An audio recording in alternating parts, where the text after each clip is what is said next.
What if the reason nobody is buying from you has nothing to do with your products, your prices, or even your marketing budget? What if the real reason your sales have flatlined, even with all the traffic you're driving, comes down to a story you're not telling? You're getting the traffic, but that traffic is cold. It lands on your website, takes a quick look around, and disappears. It's like hosting a party where people peek in and leave. Frustrating, expensive, and enough to make you second-guess everything. But here's the secret. The brands that build die-hard fan bases don't just sell products. They sell a narrative. In the next few minutes, I'm going to show you the #1 tool these brands use to turn skeptical, ice-cold visitors into loyal, eager customers, simply by swapping the hard sell for a story that connects. Here's the hard truth. You aren't just competing with other businesses. You're competing with everything online for your customers' attention. People today are sharp. They've been bombarded with ads their whole lives, and their sales resistance is strong.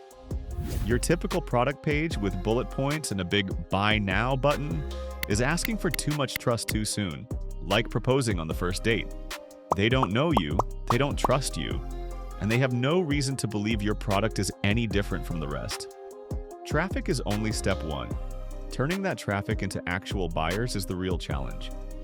And that comes down to connection, which starts with a story. So what's the answer? It's a strategy top brands use all the time. They stop selling and start storytelling with a powerful tool called an advertorial. You've probably seen them without even realizing it. They look like articles, news stories, or reviews, but they're secretly designed to sell. And once you understand their power, your e-commerce game will never be the same. Think about it. When you see a traditional ad, your brain goes straight into defense mode. But an advertorial bypasses those walls. When someone lands on an article-style page, their mindset shifts from "I'm being sold" to "I'm learning." That shift means you can guide them through a story, from interesting to "I need this." The framework: how to build a high-converting narrative. Okay, theory is great, but how do you actually do it? It comes down to a simple 5-step framework. Step 1. The relatable problem. Zero in on a pain point your ideal customer knows all too well. Don't talk about your product yet. Talk about their problem, using the exact words they would use to describe their frustration. For example, instead of a headline like, "We sell ergonomic office chairs," imagine one that says, "Is your 9-to-5 job secretly wrecking your back?" It's instantly relatable and makes them eager to learn more. Step 2. Agitate the pain. Once you've hooked them with the problem, it's time to gently twist the knife. This isn't about being negative. It's about showing them you truly get it. What are the real-life consequences of this problem? How is it affecting their workday, their happiness, or their family time? For our back pain example, you could talk about the loss of focus at work, that constant nagging ache, the worry about what this means long-term, or how it stops them from enjoying their weekends. You want your reader nodding along, thinking, "Yes, that's exactly how it feels." Step 3. The aha moment. Now that the reader feels seen and is desperate for a solution, it's time for the reveal. But you don't just drop your product in their lap. You introduce it as a discovery, a breakthrough, an aha moment. This is where your product becomes the hero of the story. First, explain the idea behind your solution. With the chair, you might explain the science of poor spinal alignment and what's wrong with traditional chairs.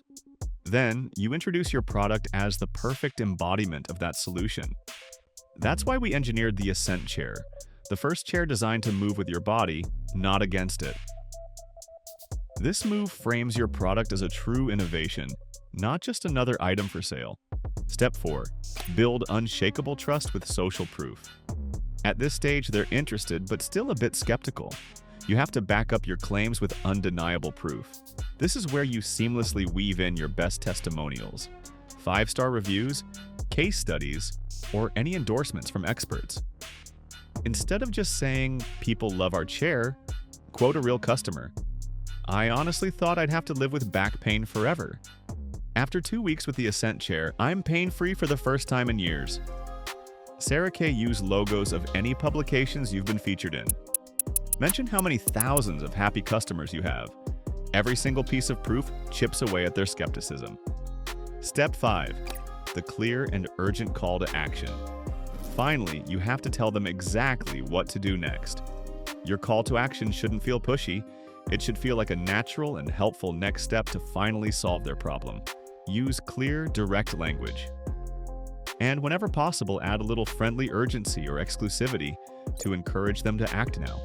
Phrases like limited time launch discount work wonders. Create that gentle push they need to stop thinking and start acting. So remember, cold traffic doesn't buy from strangers. They buy from storytellers who connect with their problems and earn trust. Stop pitching and start narrating. That's how you turn a visitor into a true customer. But the e-commerce landscape is changing fast, and there are some explosive strategies for 2025 that you need to know about. While your competitors are stuck using old tactics, there's a massive opportunity opening up for businesses who understand what's coming next. So if you want to discover the 5 explosive e-commerce strategies that are going to separate the winners from the losers in 2025, click right here and I'll meet you over there in just a second.